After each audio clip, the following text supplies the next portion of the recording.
గురించి చర్చ జరగకూడదు. ఏవైతే నిజమైన సమస్యల మీద చర్చ జరగకుండా ఉండాలంటే అంతకంటే పెద్దదేదో సమస్యని సృష్టించి చూపించాలి. సమస్య వస్తే చర్చించాలి. ఇప్పుడు ఫర్ ఎగ్జాంపుల్ తురకపాలెం అనే ఊళ్ళో 25 మంది ఏమో చచ్చిపోయారని నిన్న TV9లో బ్రేకింగ్ చూసా. సాక్షి వాళ్ళు 46 మంది అని చెప్పారు. ఒక పక్క పల్లెటూరులో నెల తిరిగేటప్పటికి ఇంతమంది చచ్చిపోయారంటే అదే జగన్ అధికారంలో ఉంటే ఏముండేది? అసలు ఈయన పనికొస్తాడా ముఖ్యమంత్రిగా నిలదీసేవాడు. ఈనాడు జ్యోతిలో అసలు ఆ వార్త ఎక్కడన్నా ఉందా? సిటీ ఎడిషన్స్లో ఏమైనా వేసారని నాకైతే కనిపించలా.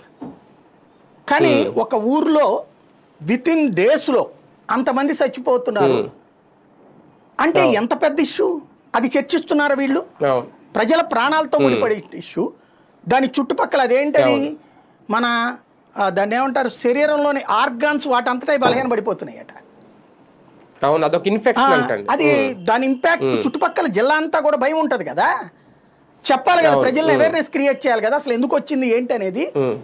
కనీసం మీడియా బాధ్యత, అది కనీస బాధ్యత అది కూడా లేదు. అట్లాంటిది ప్రజలకు అవసరమైన చేయట్లేదు. ఇప్పుడు ప్రజల్ని మబ్బుల్లో తేల్చేవి, మాయలో ముంచేవి, లేదా మనకి నచ్చిన వాళ్ళని గురించి పొగుడుతా భజనలు చేసేవి, మనకి నచ్చని వాళ్ళని గురించి తెగడతా వాళ్ళ గురించి తప్పుడు ఫీలింగ్ని జనంలో ఉంచేవి.